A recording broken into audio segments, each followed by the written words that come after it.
인도 불교의 사상과 역사 41번째 강의입니다. 오늘은 불교 인식 논리학의 등장과 기본 불교에 대해서 말씀드리겠습니다. 지난 시간까지 제가 이제 유식 불교에 대해서 간략하게 이제 적으로 설명드렸었는데요.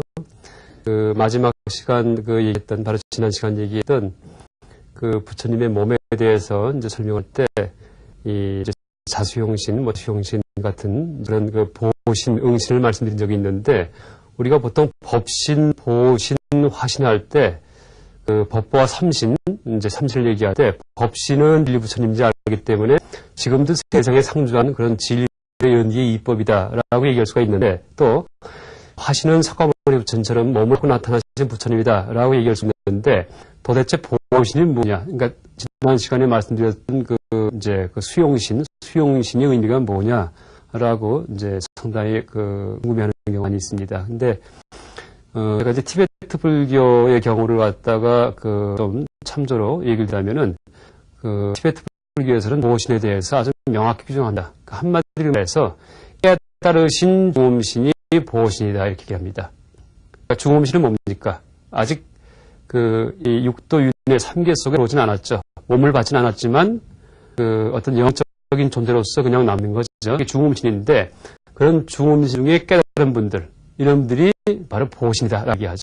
그래서 절대 윤회 세계에 들어오진 않지만은 우리가 기도를 할 때, 부처님 기도를 할 때 그때 나타나셔갖고 감응하는 이제 그런 부처님이 바로 보신 부처님이다. 그리고 이제 그렇게 보신이 되기 위해서는 아라한이 된다든지, 아라한도 대승적인 어떤 길로 마음을 돌린 그런 발심한 아라한이죠. 그런 경우에 보통 절에 가면은 탱화 후불탱화 중에 16난, 이분들은 아라한이긴 하지만은 이제 대승으로 배심을 해가지고 대승적으로 세세생행 이 윤회 세계에서 머물면서 영적인 존재로 물면서 모든 고통받는 중생들을 도와주겠다고 그렇게 서원을 하신 분들입니다. 16난이. 그래서 그렇게 깨닫긴 했지만은 아직 이제 완전히 혈열반하는 것이 아니고 영적인 존재로서 남아있는 그런 깨달은 중음신이 보신이다라고 얘기를 합니다. 이것은 여러분들이 아마 참조제로서 좀 알아두셨으면 하는 마음에 제가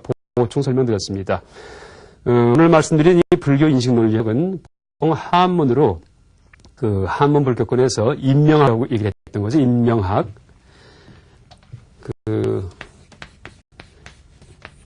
원인을 밝히는 학문이다 라는 의미에서 인명학. 그래서 인명이라는 말 속에는 사실 불교 인식 논리학 중에 인식자보다도 논리에 대한 이제 의미가 더 많이 여기 담겨 있죠. 왜냐하면 논리에서는 주장을 펼 때 주장의 근거를 항상 제시하죠. 근거. 근거가 바로 인이기 때문에 근거에 대해서 이제 근거를 밝히는 근거에 대해서 연구하는 학문이 바로 인명학이다라고 이제 할 수가 있죠. 그래서 인명학이라고 할 경우에는 논리에 대한 그런 학문이라는 의미가 더 강하게 담겨 있습니다. 근데 이것을 현대어로 풀어서 이제 불교 논리학이라고 말하는 경우가 있는데, 실제 이 인명학에서 다루는 내용 중에는 논리적인 문제도 이제 물론 큰 분야로 다루어 있지만은 앞에 인식론에 대한 얘기가 많이 나옵니다. 인식론. 그래서 인식론과 논리학을 다 포괄한 그런 학문이 이 불교 인식 논리학, 인명학이기 때문에 현대 용어로 풀 경우에 불교 논리학이라고 하지 않고 불교 인식 논리학이라고 하는 것도 옳다라고 이제 주장한 그런 학자분들이 많이 계시죠. 그래서 이제 오늘부터 이 불교 인식 논리학에 대해서 이제 소개를 드릴 텐데, 불교 인식 논리학은 사실 여기에 봉사했던 학자가 유불교의 대논사였던 이제 그런 학자들이 많이 있습니다. 그래서 이 불교 인식 논리학의 기본 토대를 다진 분이 진나 스님인데, 인도에서 활동하신 진나 디그나가 스님이라는 분인데, 이분이 바로 유식에도 조예가 깊었던 분이죠. 유식에도. 그래서 이제 식의 사분서를 얘기할 때 유식불교에서 식은 네 가지 측면으로 이제 임망될 수가 있다라고 했었죠. 그래서 근분과 상분, 그다음에 자증분과 증자증분이라는 네 가지 측면을 이제 얘기했었는데, 이것은 호법 스님의 설이요. 호법 스님의 학설이었고, 진나 스님은 식의 3분설을 이제 했다고 제가 얘기를 했었습니다. 이제 기원분과 상분과 자증분이 있으면은 다 해결지 제4 네 번째의 그 증자증분은 필요 없다. 그러니까 설정하지 않아도 된다라고 주장했던 분이 그러니까 진나스님이죠. 이것은 진나스님의 유식에 대한 어떤 조망이죠. 그래서 이렇게 유식에 대한 그 논했던 유식 논서했던 진나스님이 그러니까 불교 논리학을 가지게 되는데 그 이후에 진나스님 이후에 물론 수많은 이런 불교 논리가들 인식 논리가들이 탄생하지만은 그 대표적인 분은 그 법칭이라는 분입니다. 법칭. 그래서 진나스님과 법칭 스님이 불교 인식 논리학의 그 기초를 다지고 독립시킨 유명의 큰 스님이다라고 얘기할 수 있습니다. 그러니까 진나 스님은 기원 후 그 대개 추정하기를 480에서부터 540년 사이에 이제 생존하지 않았다고 추정하고요. 법 스님일 경우에는 기원 후 이제 진나 스님과 동시대는 아니고요. 600년부터 660년에 이제 계신 분이 아니었나 하고 추정을 합니다. 그러니까 진나 스님은 원래 이름이 디그나가. 그래서 이것을 음역을 해주고 소리 나는 대로 읽어서 진나 읽었습니다. 그리고 그 앞에다가 이제 마자가 붙을 경우에 마자는 크다는 뜻이죠. 그래서 마자는 대라는 의미이고 디그나가를 의역을 할 경우에는 디그할 경우에는 이것이 방향, 지역, 구역의 뜻입니다. 그래서 대역, 구역. 그 다음에 나아가는 용이라는 뜻이죠. 그래서 한문 논서 중에 이제 임명논서 중에 한문으로 번역된 논서 중에 임명 정리 문론 것이 있는데 여기에서는 이 저자를 대영보살 이렇게 이제 기술하고 있습니다. 이 법칭 스님은 그러니까 다르마 키리띠입니다. 다르마 키리띠. 다르마 하면 법이죠. 키리띠 하면은 무슨 그 호칭하다 할 때 칭자입니다. 그러니까 유마일 할 때는 유마일 위라 키리띠. 유마일 말도 무구칭 보살이다 이렇게 하죠. 그래서 이제 다르마 키리띠가 법칭 스님의 인도 원명이고 진나 스님의 원래 이름은 마하디그나가 혹은 딩나 해도 되고요. 딩나가 N자에 그 점을 칠 경우에 이응 받침에 이제 거리가 나고요. 딩나가 경우에 다 마찬가지로 진나 스님을 가르치는 호칭입니다. 그래서 진나 스님과 법칭 스님이 그러니까 불교 논리학을 이제 확립시킨 그런 두 분의 대노사인데 그 일단 불교 인식 논리학의 이 체계에 대해서 이제 말씀드리면은 그 이제 크게 봐서 혈량론과 비량론이라는 두 가지 체계에 의해서 구성되어 있습니다. 혈량과 비량. 그래서 혈량이라고 할 때 그 요새 말로 푼다면은 직접 지각이라고 볼 수가 있습니다. 직접 지각. 그러니까 감각지죠, 감각지. 직접 내가 보고 느낀 거. 이런 것들이 다 혈량이다. 이제 혈량을 이렇게 쓰고요. 프라티악샤.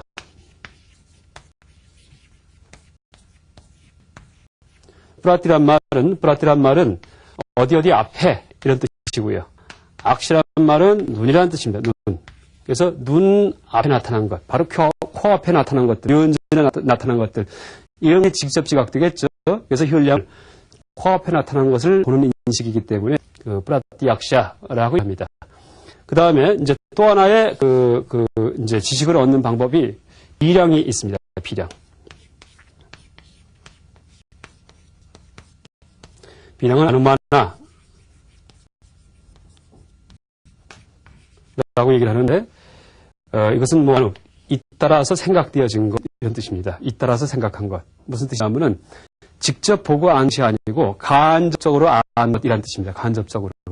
그래서 이제 이 비량은 요새 말로 풀면은 추리에 해당합니다. 추리. 그러니까 혈량은 이제 그 지각에 해당하고 직접 지각에 해당하고 이 비량은 추리에 해당하죠. 그러니까 추리일 경우에 추리는 직접 본 게 아닌데 추리해서 하는 게 추리죠. 그러니까 이를 든다면은 먼 산에 연기가 막 피어오르고 있어요. 연기가. 근데 빨간 불은 절대 안 보여요. 그렇지만 연기만 보고도 아이고 저 산 저쪽 그 숲을 속에 빨간 불이 있겠구나 하는 사실을 알 수가 있죠. 그래서 이 추리는 그렇게 그 연기라는 이제 직접 물론 연기는 전에 보인 거죠. 이것을 통해 간접적으로 직접 지각되지 않는 것을 추측해서 아는 이것이죠. 그래서 이 불교 인식 논리학에서 다루는 그런 그 내용은 우리가 지식을 얻는 그 방법 또 지식의 내용, 그러니까 우리가 우리의 알의 내용과 알의 방법에 대해서 다루고 있는데 알의 방법을 이제 알의 방법에 몇 가지가 있냐라고 볼 경우에 딱 두 가지만 얘기합니다. 다시 말해 혈량과 비량, 지각과 추리만 있다라고 얘기를 합니다. 지각과 추리. 그 외에 알의 방법은 없다라고 얘기를 하죠.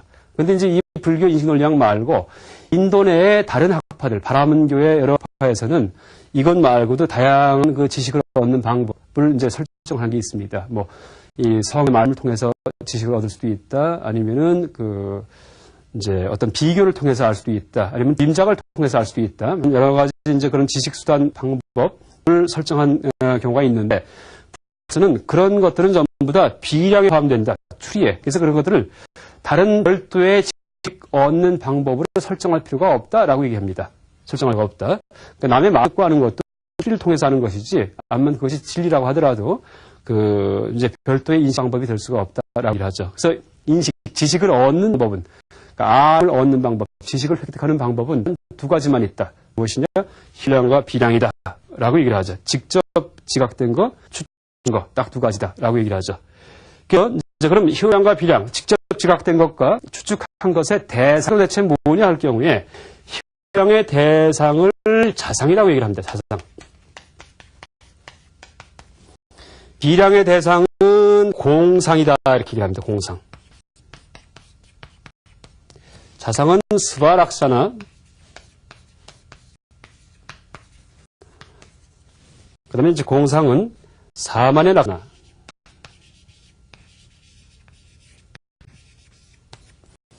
이게 무슨 뜻이냐면은, 요새 말로 하면은 이 자상은 특수를 의미합니다. 이 공상은 보편, 현대적인 철학 용어로 이제 이거 시원한다면은 보편에 해당합니다.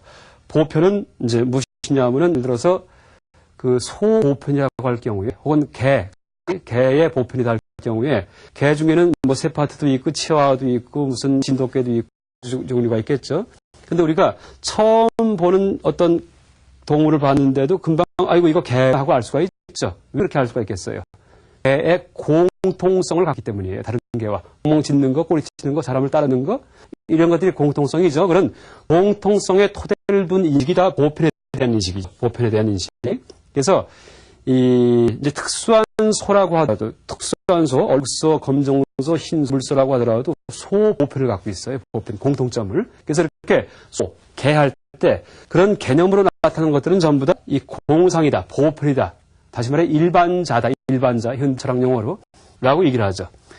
그래서 이제 우리가 말을 사용할 때 단어에 의해서 단어를 여러 가지 써가면서 말을 사용하는데, 말에 사용되는 이런 단어들, 이게 전체가 다 보편입니다. 특수는 아무것도 없어요. 특수는 오직 느껴질 뿐만 할 뿐이지 생각되어지는 않습니다. 특수는요, 자상은. 그래서 이제 모든 개념 단어는 다 보편이라는 그런 그 범주에 들어가고, 특수는 찰나적인 인식을 특성으로 하는 특수죠. 이 자상은. 그 무슨 얘기냐면은, 우리가 지금 감으로 뭘 느낄 때, 아까 1초, 2초 전에 느낀 것은 지금 없어졌어요. 지금 내가 느낄 수 있는 그 직접 된 것들은 바로 이 순간의 느낌만 있을 뿐이에요. 그러니까 특수는 찰나 계속 무상하게 흘러가며 변해가는 그런 그 재행무상의 흐름에서 나타나는 현상들, 그것만이 느껴지겠죠. 그게 바로 자상이에요. 찰나적인 한 점, 한순간으로서의 그 사건들, 나한테 지각되고 감각된 것들, 이것이 바로 자상이다. 라고 얘기를 하죠. 이게 희량입니다. 그래서 이렇게 이제 이 지식을 얻는 수단을 갖다가 혈량, 비량으로 둘로 나누고, 또 이 대상 세계의 이 모습도 이 자상과 공상이라고, 그러니까 구분하는 것이 불교 인식 논리학의 이제 세계관이다라고 얘기할 수 있습니다. 여기에서 자상과 이제 공상이라고 할 경우에 이 자상 이제 매 찰나 흘러가는 그런 둠과 같은 사건을 직접 느끼는 거고, 바로 이 순간에 느끼는 거고, 이 공상은 개념에 의해서 파악된 것들인데, 다른 비유를 한다면은 불이 타오르고 있을 경우에, 그러니까 누나 지금 불이 타고 있어요. 그때 이 불을 만지면 뜨겁죠. 이 불의 뜨거운 느낌 눈앞에 보였다고 하더라도, 지금 이 순간에 보는 그 불 그 자체는 바로 불의 자상이에요. 지금 내가 체험하는 불이기 때문에. 근데 그거 말고, 먼 산에 연기를 보고, 연기가 모락모락 흘러오니까, 아이고, 저기 불이 있겠구나 하고 알아요. 같은 불이지만은, 그것은 뜨거운 불도 아니고, 밝은 불도 아니에요. 내가 체험하지 않는 불이에요. 생각 속에 개념으로 떠오른 불이에요. 그것은 공상으로 불이에요. 이제 이렇게 비교하면은, 같은 불도 자상, 그러니까 혈량의 대상이 있고, 직접 지각의 대상이 될 수가 있고, 공상으로서 비량, 추리의 대상이 될 수가 있다라고 이제 구분할 수가 있죠. 같은 불에 대해서도. 또 내 눈앞에 바로 이제 코앞에 있는 불이라고 하더라도 불이구나 하고 개념을 통해서 내가 그걸 인식했을 때, 개념을 통해서 생각을 통해서 인식했을 때, 그것은 추리의 대상인 공상으로서의 불이다. 이렇게 얘기하죠. 그래서 그 희열량이라고 얘기할 때, 희열량은 직접 지각인데, 희열량이라고 얘기할 때 여기에는 언어가 들어가면은 희열량이 아닙니다. 언어가 들어간 순간, 이제 비량, 그러니까 비량의 토대를 둔 공상으로의 대상이지, 보편으로서의 대상이지, 그것이 그 희열량소의 지각 대상은 아니다. 이렇게 얘기를 하죠. 물론 빨간 불을 보고서 손을 딱 대니까 아주 뜨거워요. 근데 뜨거웠긴 빨갛다는 그런 말이 붙기 그런 불이라는 인식, 그렇죠? 이것은 희열량이에요. 그런데 불이구나 하고 머리에 떠오른 순간 희열량이 되죠. 그래서 내가 지금 눈앞에 어떤 불을 보고 있을 경우에는 희열량과 희열량이 동시에 작용한다 할 수가 있죠. 동시에 작용한다. 그래서 지금 또 여기에 의자가 있다 할 경우에 의자구나 하고 알 경우에 이것도 직접 지각된 개념이 아니고 추리를 통해서 나에게 파악된 것이다 라고 얘기를 하죠. 이제 이 의자라는 것도 다 공상으로서 나한테 하나의 직으로 알려진 것이다 라고 얘기할 수가 있죠. 그래서 이렇게 비량을 통해서 우리에게 알려지는 식은 추리. 그러니까 보통 추리하면 여러분들 서양 논리학을 배웠기 때문에 3단논법을 떠올릴 거예요. 추리라고 할 경우에. 3단논법이 뭡니까? 무엇을 증명하기 위해서 대전제, 소존재를 일단 이제 설정하고 그걸 종합해 보니까 이거 어떤 결론이 나온다 하는 사실을 아는 것이 추리죠. 예를 들면은 모든 사람은 죽는다. 그러니까 맞는 말이에요. 안 죽은 사람이 하나 없어요. 이게 대전제가 돼요. 그 다음에 소크라테스는 사람이다. 그렇죠. 소크라테스는 사람이죠. 이게 소존재, 작은 전제를 깔은 거예요. 그러니까 결론이 어떤 결론이 오겠어요. 그러므로 소크라테스 죽는다. 이렇게 되죠. 이게 결론이요. 그러니까 대전제, 소존재의 토대를 두고서 어떤 결론을 내리는 것이 추리인데 이 불교 인식 논리학에서는 그것만이 추리가 아니고 3단 논법만 구사하는 이것만이 추리가 아니고 3단법이 구사되지 않더라도 우리가 어떤 개념을 득할 때 꽃이구나 컵이구나 칠판이구나 하고 이렇게 그때 순간적으로 추리가 발생한다라고 얘기합니다. 그래서 이 하나의 단어, 언어를 파악하는 것도 추리에 의해서 이제 이루어지는 것이지 일단 개념화된 이상은 절대 그것은 직접 지각 아니다라고 얘기를 해요.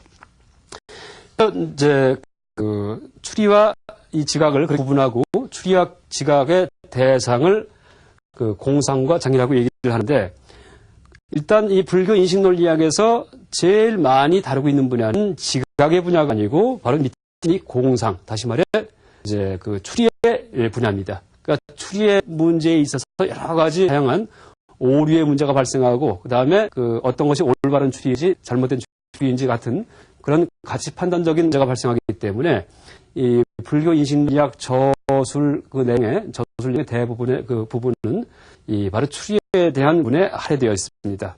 그래서 이제 인도 논리학의 추리일 경우에 또 불교 논리학의 추리일 경우에 좀 서양 논리학에서 얘기하는 추리와 좀 성격이 다른데 내용이 다른데 그러니까 서양 논리학에서 얘기하는 추리는 제가 조금 아까 모든 사람은 죽는다 그 다음에 소크라테스도 죽을 것이다 라는 이제 실로지즘 3단 논리를 드렸죠.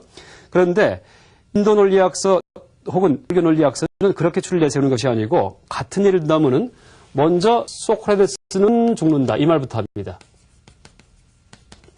결론을 먼저 얘기해요. 이게 이제 주장이 되죠. 주장을 먼저 얘기하죠. 서양 논리학의 결론에 해당한 겁니다. 결론. 그 다음에 여기 이유를 달아요. 번째. 그러니까 똑같은 3단 논법을 쓰는데 그러니까 인도 논리학, 불교 논리학서는 이것을 삼지작법 이렇게 얘기합니다. 삼지작법이라고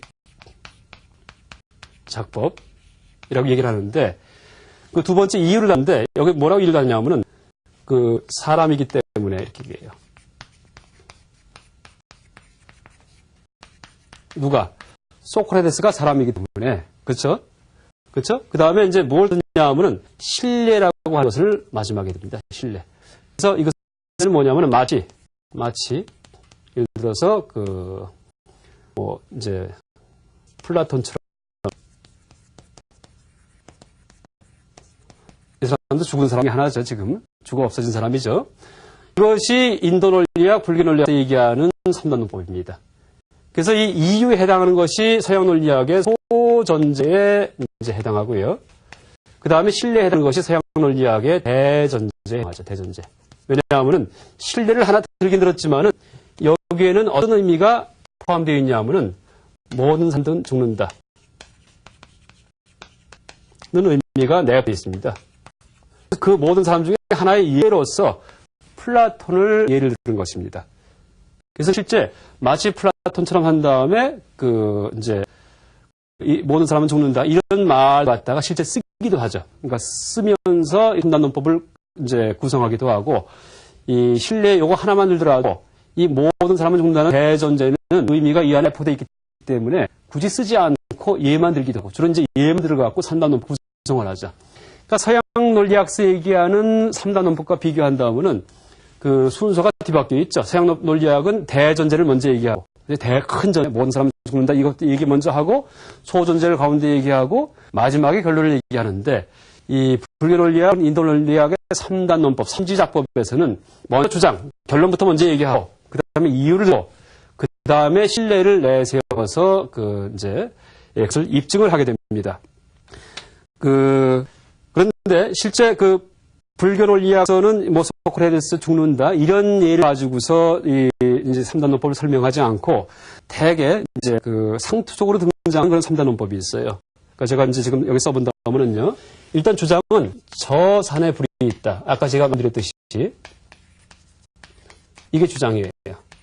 근데 왜냐하면은 연기가 있기 때문에 이게 이제 이유가 되죠. 그다음에 신뢰는 마치 아궁이처럼. 아궁이는 연기가 나죠. 굴뚝에서 연기가 나죠. 그래서 이제 불을 뗐을 경우에. 그러니까 불이 여기가 있으면 반드시 불이 있었죠. 아궁이처럼. 그러니까 연기가 있는데 반드시 불이 있다. 아궁이처럼 혹은 장갈대일체처럼 여러 가지 일수가 있겠죠. 산에 불이 났을 때처럼. 그죠? 그 중에 하나의 예만 뽑아서 여기다가 내는 거죠. 그래서 이 위에 주장이고, 이것이 씌우고, 그 다음에 마치 아궁이처럼 이것이 신뢰다. 이렇게 했죠. 근데 이것을 한문용어로는 이 장을 종이라고 얘기합니다. 종. 이유를 이제 그러니까 임명할 때 인자죠. 임명학. 이 이유가 가장 중요하기 때문에 추리해서 그 다음에 이 신뢰를 유라고 얘기합니다. 유. 그래서 이런 식의 추론식을 종인유 삼지작법이다라고 얘기를 하죠. 그러니까 범어는 이 종을 뿌라티기야 혹은 뿌라티지냐 이렇게 얘기를 하고요. 인을 해뚜가 인이죠. 유를 들이지도 않다. 라고 얘기를 합니다. 그래서 종인유 삼지작법에 의해서 이제 어떤 추리를 사실의 토대를 두고서 연기가 있다는 사실 눈에 보이고 있어요. 아궁이에는 이제 불 때문에 반드시 연기가 났어요. 이런 사실의 토대를 두고 저 산에 연기가 나만 보고서 불이 있다는 모르는 사실을 알아내는 거죠. 이게 바로 추리죠. 그래서 이제 이렇게 저 산에 불이 있다, 연기가 있기 때문에 마치 아궁이처럼 이 신뢰가 가장 인도 논리학 혹은 불교 논리학 개론서, 설명서에 나온 신뢰 중에 아주 대표적인 예입니다. 그 다음에 또 다른 예를 들면은 어떤 3단법도 있냐면은, 어떤 삼지작법도 있냐면은 소리는 무상하다. 소리는 무상하다. 그러니까 소리가 말소리, 이런 어떤 소리죠. 그런 무상해요. 변해간 얘기죠. 영원히가 않고. 우리 생각할 때는 소리가 무상한 게 당연한 사실인데 이거를 증명을 해요. 왜냐하면 여기에 반대하는 학파가 또 있었어요. 뭘 주장했냐면 소리는 상주한다. 소리는 영원하다. 이렇게 주장하는 학파가 있었죠. 그런 종단이 있었죠. 불교 말고. 이게 이제 미망사 학파라는 경우인데, 미망사 학파라고 해서 육파 철학 중에 이 바람교 철학 중에 제사 철학. 제사가 신에 대해서 제사를 지내는 이제 그런 방법을 연구하는 그런 철학인데, 제사적인 미망사 철학에서는 이 경전의 말씀을 아주 중시하죠. 그러니까 베다와니샤드의 말씀을 절대시하죠. 그 말씀은 영원하다. 영원히 변치 않는다. 항상 우주에 상주하고 있다. 이렇게 주장하죠. 그래서 그 주장을 입증하기 위해서 소리는 상주한다. 만질 수 없기 때문에 마치 허공처럼 이렇게 얘기를 해요. 이게 이제 미망학파의 3단 논법이에요. 무슨 얘기냐면은 소리는 상주한다. 만질 수 없기 때문에 마치 허공처럼 우리가 뭔가가 무상하다 경우에는 변해가고 부서뜨릴 수 있는 게 무상한 건데 물단지 같은 것은 손에 만져지니까는 망치 때리면 될 수가 있어요. 무상하죠. 그렇죠? 사람도 마찬가지로 늘 수 있으니까 늙고 죽을 수가 있어요. 무상하죠. 소리는 만져지지가 않아요. 아무리 소리가 나와도. 마치 허공처럼. 허공은 부술 수가 없어요. 허공은. 그렇죠? 그렇듯이 만질 수 없는 것은 접촉이 불가능하니까 부술 수 없지 않겠느냐 이렇게 논증을 하죠. 그것을 나중에 불교 논리에서는 잘못된 논정식이다 하고 비판을 하죠. 그 다음에 소리는 무상하다. 만들어진 것이기 때문에 반대죠. 만들어진 것이기 때문에 소리는 조작에 의해서 입의 조작에 의해서 만들어진 거니까 무상하다. 마치 물단지처럼 물지도 손으로 진흙을 빚어서 조작해서 만드니까 나중에 시간이 지나면 깨져 없어지겠죠. 그렇듯이 소리도 우리가 입의 조작을 통해서 만들었으니까 시간이 지나면 사라질 것이다. 무상한 것이다. 라고 주장하는 것이 반대 주장이죠. 이런 것들이 그 인도 논리학, 불교 논리학에서 얘기하는 그런 3단 논법의 추리식입니다. 그럼 이제 여기에서 어떤 것이 옳은 것인지 또 어떤 것이 이제 잘못된 뒤인지에 대한 논의가 아주 방대하게 벌어지고 있습니다. 다음 시간부터는 이제 이런 그 불교 논리학의 그 강론에 들어가서 이 추리에 사용되는 이의 그 성격, 그 다음에 뭐 이는 어떤 종류가 있는지 이제 그런 얘기에 대해서 상세하게 설명드리겠습니다. 이상 강의를 마치겠습니다. 감사합니다.